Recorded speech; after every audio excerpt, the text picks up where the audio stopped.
Okay. So I'm gonna add this on at the beginning of the video that we because I mean now you can watch the whole video, yeah, but I kind of went over Singelica, right? And I said she was gonna be good, and I was talking mainly about like Guild War and stuff like that, but I wasn't really like I was talking with my guildmates after I done recorded the video and everything. I was showing them the patch notes, and this is a bigger deal than I thought it would be, right? A bigger deal than I thought it would be. I still think she's strong. My first point still stands. Obviously, she she's one of the clear winners. Her and Euphine, I think, are the two winners of the patch. I'm gonna add this on here, right? So when I went over this, you know, I said, yeah, she gets the defense break and stuff, which is gonna make her decent in PVE as well, right? In PVE as well as PvP. Defense break is just huge, right? Ignore ER, soul burn right here, and everything. This thing, obviously, Ruel is in the meta. This goes into Ruel. This goes into RB, he's in the meta too. So you have two answers now. You have Briar and you have her. I mean, you could have picked her, but what if you get what if you don't get to put that immortality up in time? So you have this just there. So in case you get maybe silenced by a Zeo or something like that, right? Or reset by a Rwanda, you can't press your S3, something like that. Reset by Knockwall, things like that, right? I mean, you can still get sealed.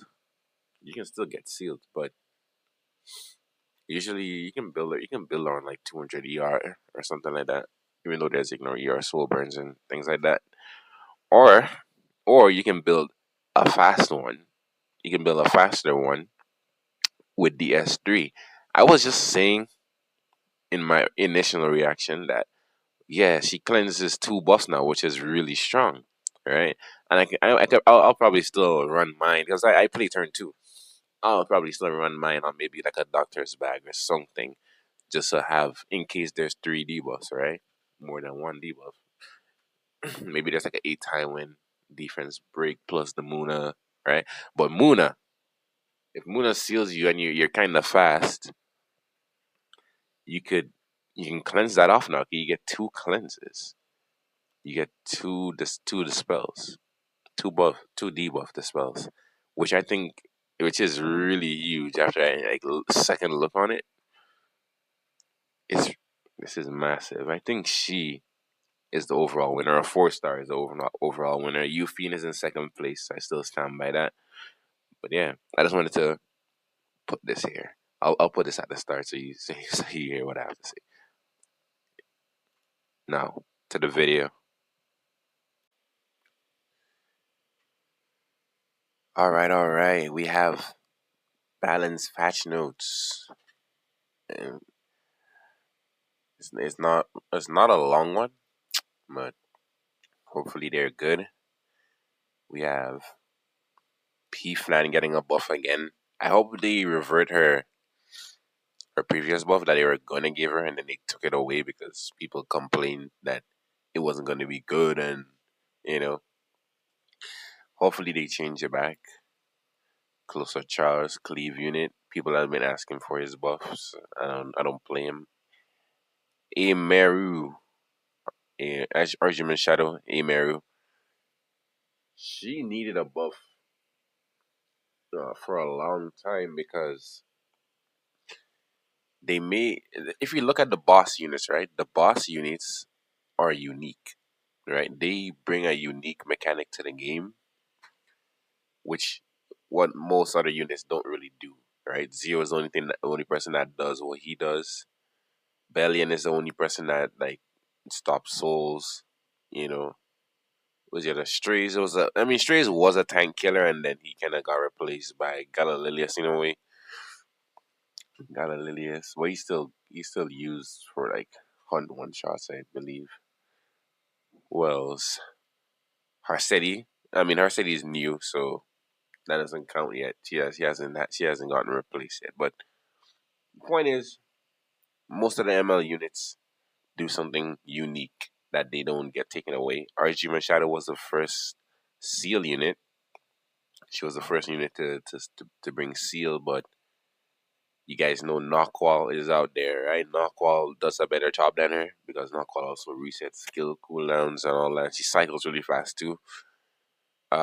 Luna, also by the way, ML Luna has an AoE seal. AoE seal. So which means she counters Arjiman as well because Arjiman has a passive. You know, it's kind of terrible. She got her niche taken away from her by two other units. Elagos, aggro unit. I don't use them. Blue Chloe. Interesting. Euphine got reworked once before. Now she's getting a buff again. And Sinful Angelica, I don't know why she's here, really. I don't know. She's really strong in Guild Wars and stuff. She's really strong in Guild Wars.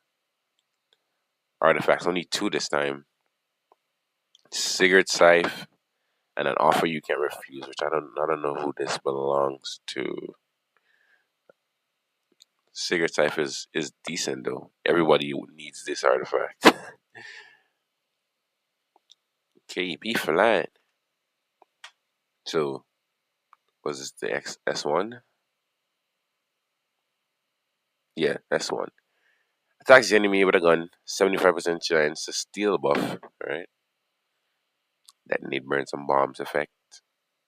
And she also, after she steals a buff, she does like the CR push thing on her passive. Stealing one buff at the end of the turn detonates burn some bomb effect inflicted on target. Wait, what? What do you mean? What changed? What? Oh, just 100%. Okay. So it's just 100% chance to steal a buff. Okay, that's good. That's okay. Okay, what's changing on the passive? So she gets her effectiveness increased when attacking, obviously cannot crit. Redirects 30% of damage suffered by the caster to the foremost ally. When more than one damage sharing is applied, only the strongest is applied. After using execution, that's one, taking a buff.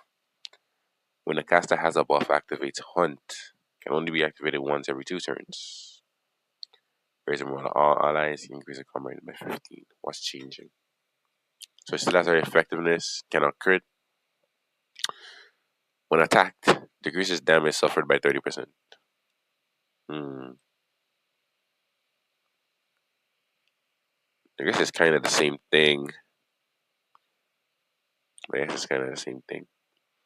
ML Hwayang is coming out though, and she ignores this kind of. She ignores this. ML Hwayang ignores this kind of thing, so she gets hit by that. She's dead. Hmm. When more than one damage reduction effect is granted, only the strongest applied. Yeah. After an ally attacks, if the target does not have a buff, activates Hunt. Wait, what? Hmm.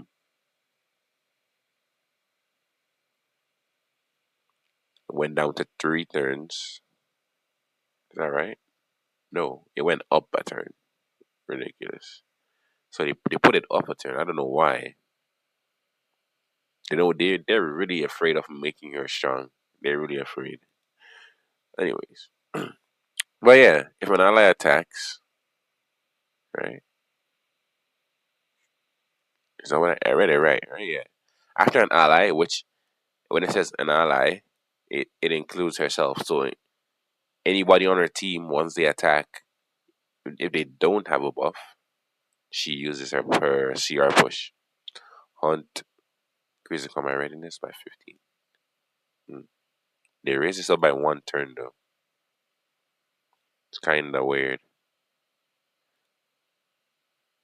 Hmm.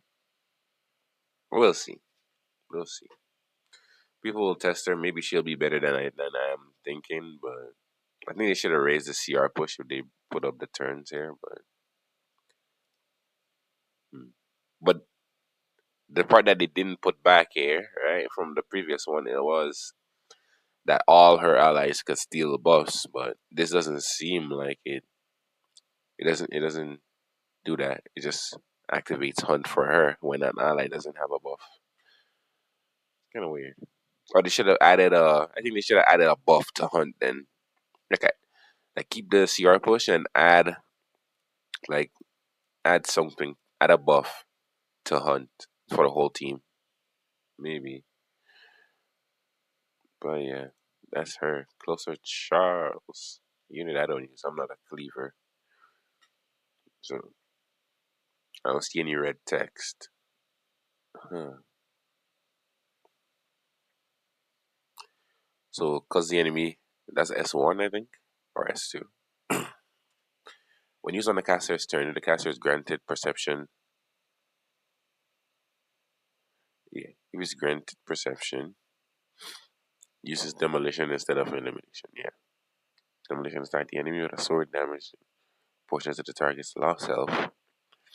When the enemy is defeated, decreases cooldowns of descent by 1 turn.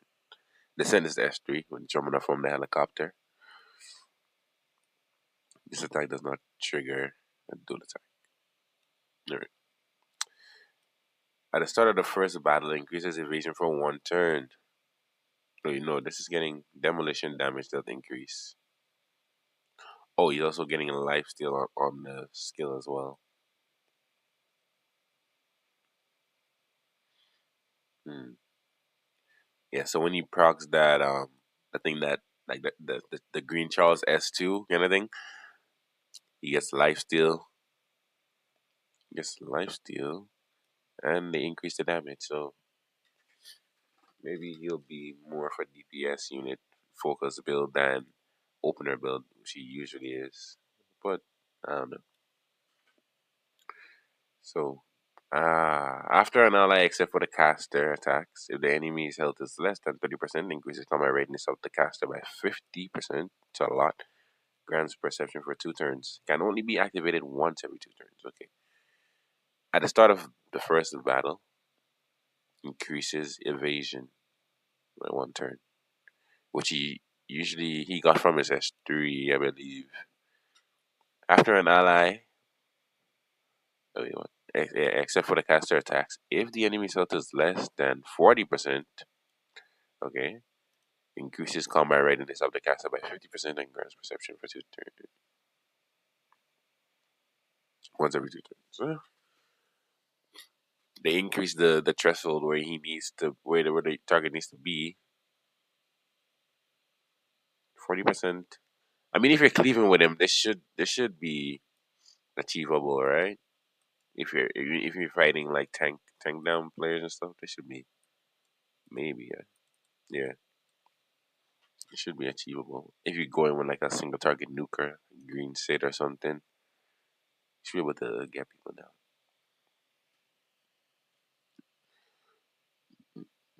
Emeru. All right. I see a lot of red. I see a lot of red. Okay,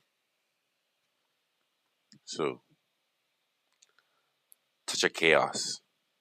75% chance to steal seal enemy for 2 turns before attacking with lightning. Increases the effect chance to 100% and ignores effect resistance. Okay. 100% chance to steal enemy for 2 turns. Mm, yeah. Before attacking with lightning. Soul burn ignores effect resistance.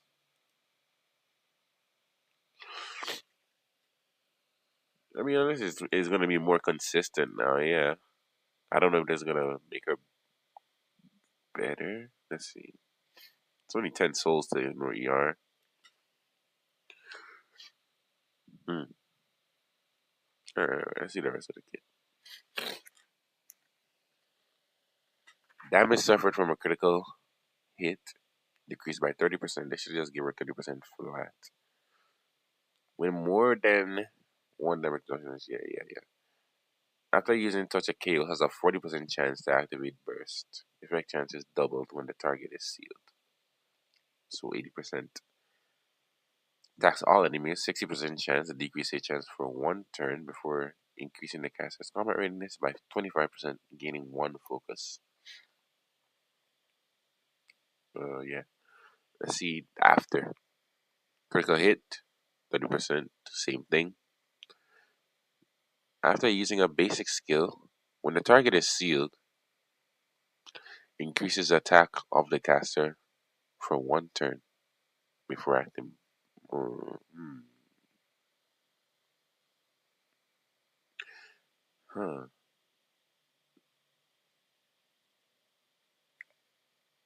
Okay. Burst attacks all enemies, increases combat readiness, the caster, 25% before gaining one focus. A successful attack deals additional damage. Oh, so she just instead of so now you don't have to use fairy tale. Is it fairy tale for nightmare? That's an artifact, right? I don't know all the names, but it's the F10E artifact. Burst damage dealt increased. Hmm. Successful attack though. Hmm. Damn. I don't know. I don't know how that's gonna go. I can't gauge it. I can't gauge it. 100% chance to seal. Ignore ER soul burn. So you can probably just run around book. Since she doesn't need fairy tale either. Hmm. I think the basic skill. Target is sealed. Increases attack of the caster. One turn.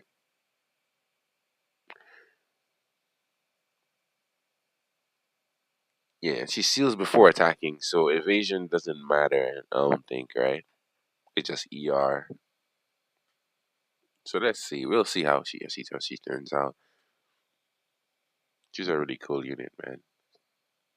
She needs her job back. Elagos. Alright, attacks the enemy, dashing towards them. When the caster is granted perception, triggers a dual attack from the ally with the highest attack. Damage dealt increases proportional to the caster's speed. Elagos. Attacks the enemy when dashing forward, alright? When the caster is granted increased attack greater. Wait, what? When using triggers a dual attack, ally with the highest attack. Damage dealt increased proportional to the caster's speed. Damage dealt increased. Point blank shot. Is this the no? It's this one. It has to be this one. Yeah, yeah, it has to be this one. The cleaner.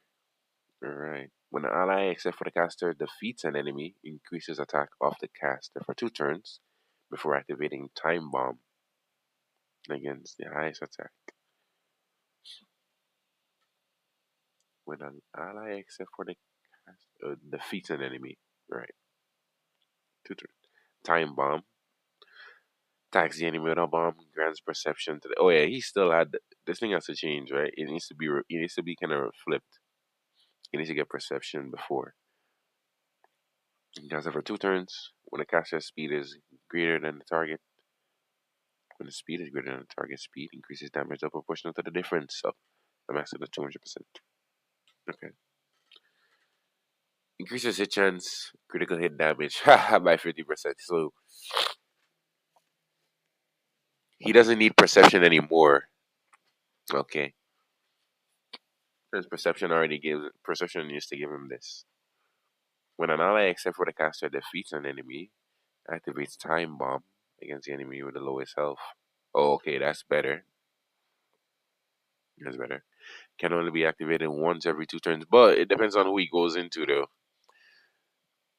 If you go into like an Amiki or something, I don't know. Well, Amiki is kind of struggling a little bit, but she's not completely out the meta yet. Depends on who he goes into. Could be good. I think overall is good. Yeah, but depends who it goes into. If it goes into like the back line of ML Senior or something, then you might be fucked. But besides that, it's okay. Time bomb. Wait, what? Grants increased attack greater to the caster for 2 turns before attacking. Okay, so he gets Gab from his twin passive.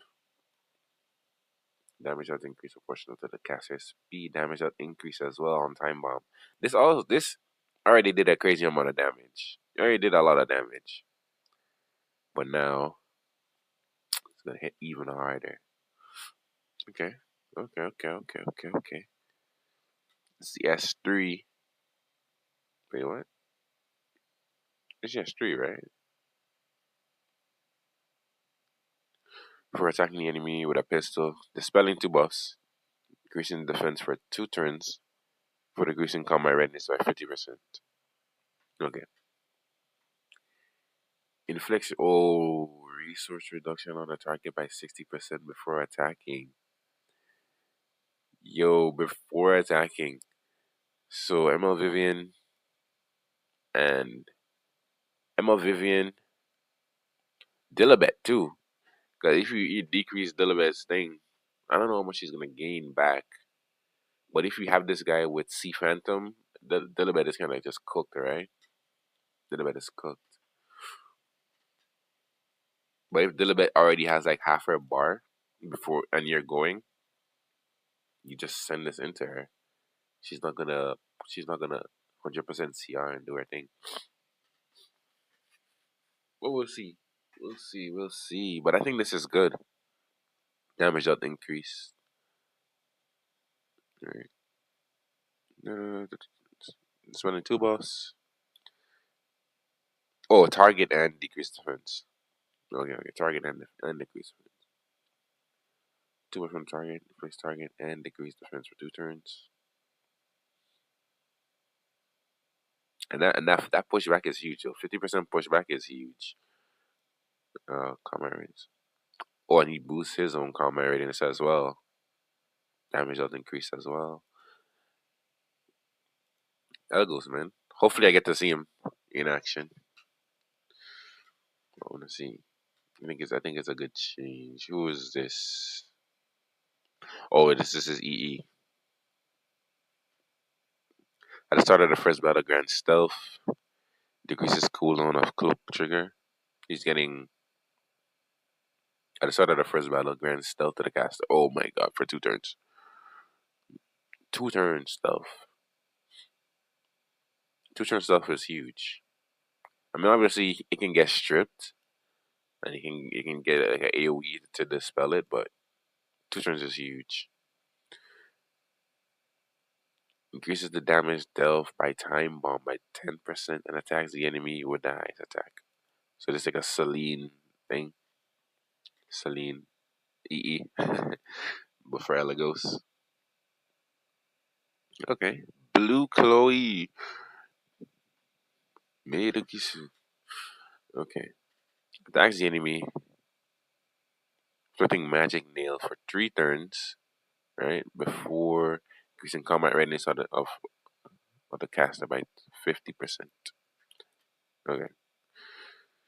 After increasing attack of the caster for 3 turns, attacks the enemy, inflicting magic nail for 3 turns and increases combat readiness 30%. So I guess it's gonna make her a better one shotter, I guess. Depends. If they build Chloe on damage, maybe not in Banshee, maybe she may hurt it too much. I don't know. But it's an attack buff which it helps out with damage. It helps out with the damage for the upcoming strays or whoever else is running with her. Attacks the enemy, inflicting magic nail for 3 turns. 50%. Yeah. Ignores effect res, yeah. After increasing attack at 3 turns. Yeah, same thing. It's the same thing. It's the same thing here. This is before and after. Magic nail. Wait. They're changing magic nail as well. When attack suffers damage equivalent to 2% of max health and has a 25% chance to be stunned for 1 turn. Stun effect ignores ER. Okay. Magic nail. When attacked, inflicts additional damage proportional to that attack. Because attack. Yeah, this is just for strays, huh? Isn't it? Maybe. Maybe. Soars into the air and attacks the enemy, stunning for one turn. Damage dealt increases proportional when the enemy is afflicted with magic nail. Hmm. Soars into the air. Flicks stunned for one turn. When the enemy is inflicted with magic nail, ignores ER. So it's 100% stun, right? Yeah. 100% stun that ignores ER when magic nail is present. I can see some PvP uses there. I can see some PvP uses, maybe Guild War attacks. Damage dealt decreased. Rip. But yeah. Who's this? This Chloe EE. Okay. Increase attack of the caster for 2 turns when using Magic Bolt. Increases combat readiness of the caster by 15% when using Heavy Strike.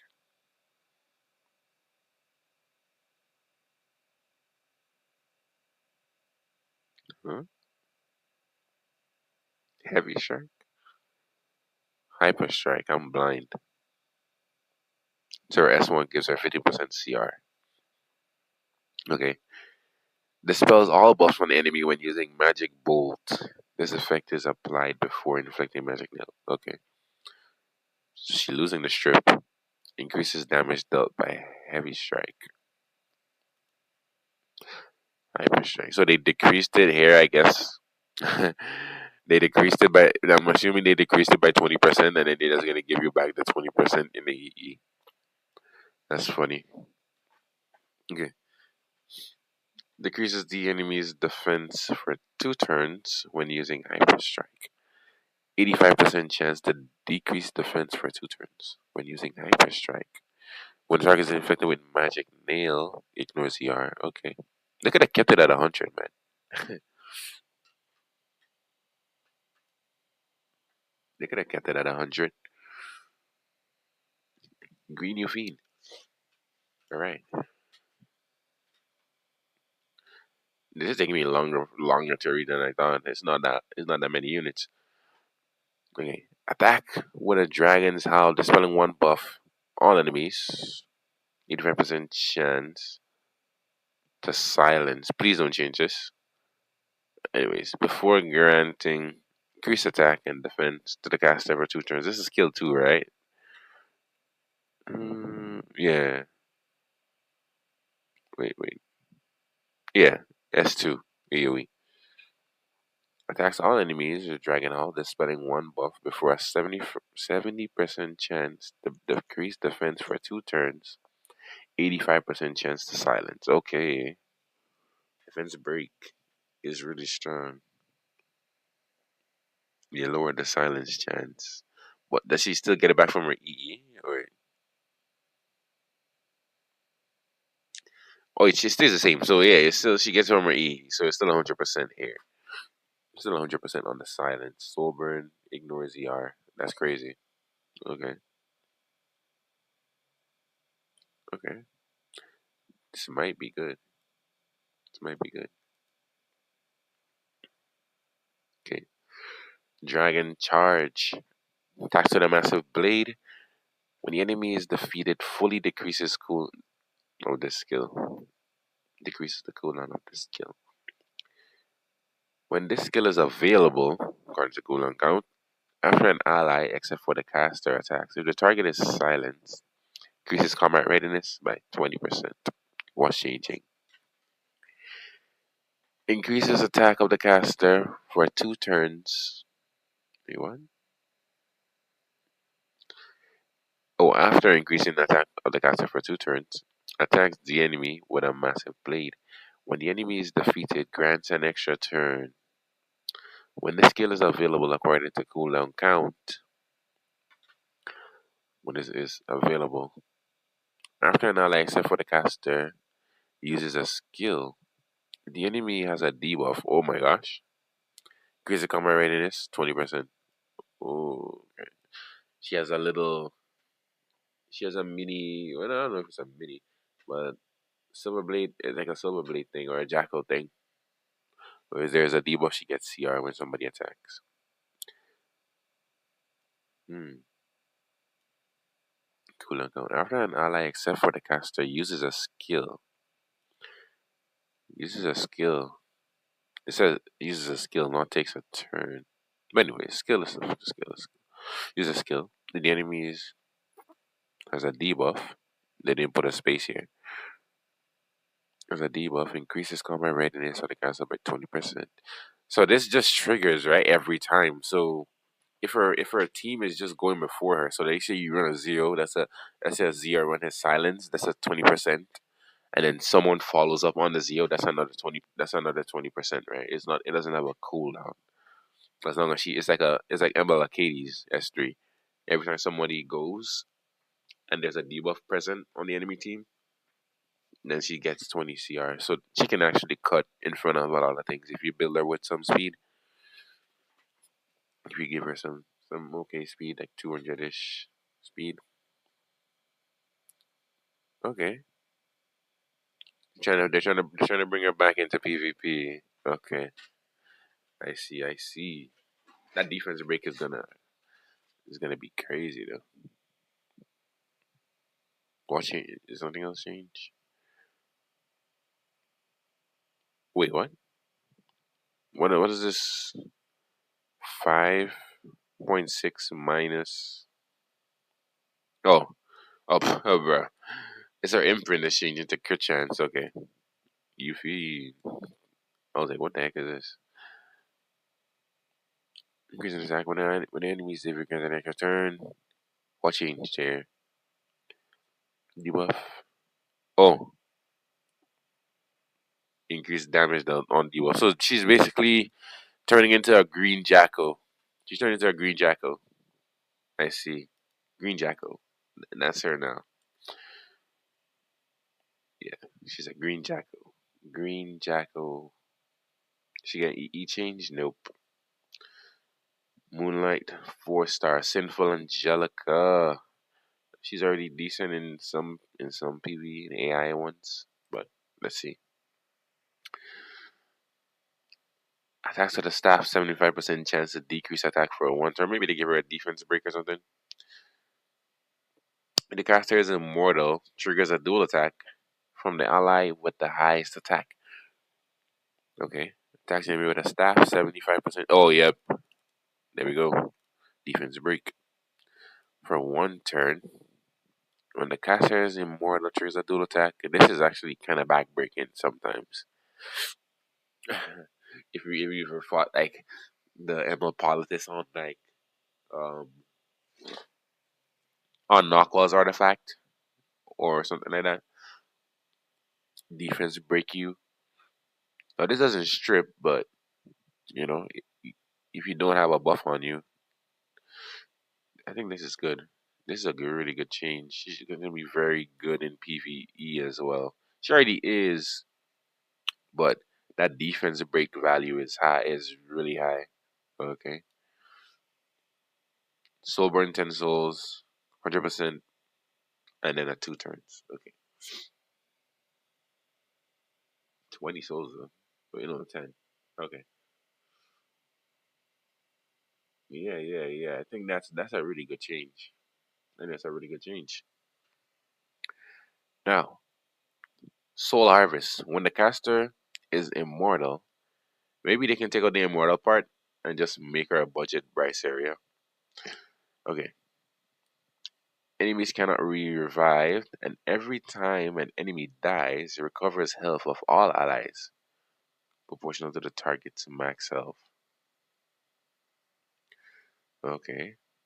Recovery effect can only be activated once per turn, which is decent. Which is not that. Oh, bruh. Oh, yeah. I wasn't looking, by the way. I'm just looking over here and I'm reading it. I was like, hopefully they give her, just make her a budget Bryce area. So, period, you can't revive, no matter what, because the problem would be, I seen it in Guild War. Sometimes you might run out, you might run out of immortality during the attack, and then the person just kills you and revive. They kill her after because she's on 1 HP. She dies and then Maybe there's like a rule left or haste left on the board or something, which hopefully wouldn't be the case anymore since we have that defense break, right? It's going to help out a lot. Hmm. Yeah, yeah. This is good. This is good. Obviously, she could get sealed, but I mean, we're playing Guild War. It doesn't matter. We're playing Guild War. Maybe some people will bring her into RTA now, though. Every time an enemy dies, recovers out of all allies. Okay, it's the same thing. Recovery effect can only be activated once every turn. Once per turn, which is yeah, it's really often. Every time she takes a turn and somebody dies, you know. Okay, Dark Salvation S3. Okay, Whistle of Vortex, Darkness, Dispelling 1, debuff from all allies. Okay, make it 2 before granting immortality of the caster for 2 turns, increasing attack. All allies. I think she gets. Doesn't she get a speed buff as well? From all allies before granting immortality to the caster for 2 turns and increasing attack and speed of all allies except for the caster. Yeah.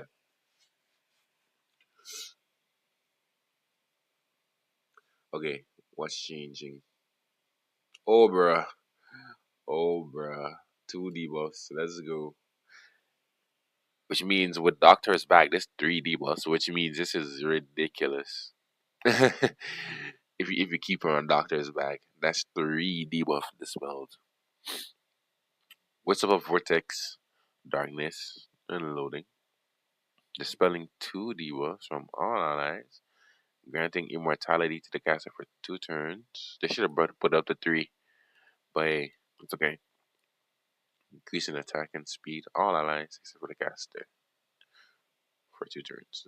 I think this is probably the best one in the balance patch, a 4-star. I think Euphine also. Euphine and AON since Syngelica is top. Okay. Artifacts. Secret Hive. This is an artifact I use a lot. I only have 3 of them. I need more. There's one in the shop right now, but I'm not gonna buy it because I need the powder in case I don't get Sanya's artifact. When attacking with a single attack, penetrates the target's defense by 10-20%. When defeating an enemy with a single attack, increases combat readiness. Wait, what? This is Secret Sight? Oh no, no, no! This is something else. I was like, what? When defeating an enemy with a single attack, combat readiness of the ally with the highest combat readiness, except for the caster by 10-20%. Okay, what's going on here? When attacking for a single attack, penetrates 10-20. Okay. After attacking with a single attack, when the target receives damage equivalent to 50% or more of max health, 50 to 100% chance to increase combat readiness of all allies by 15% once per turn. Mm. Mm. Okay, instead of defeating, it's when they're below 50% if they get hit. Okay,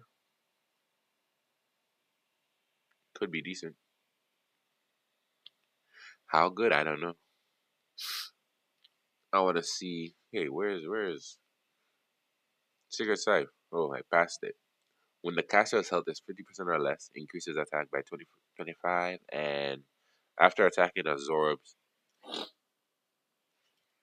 25 to 50% of the damage as health. Okay, increases attack by 10 to 20% when attacking. If the caster's health is 50% or less, absorbs 25. Hmm.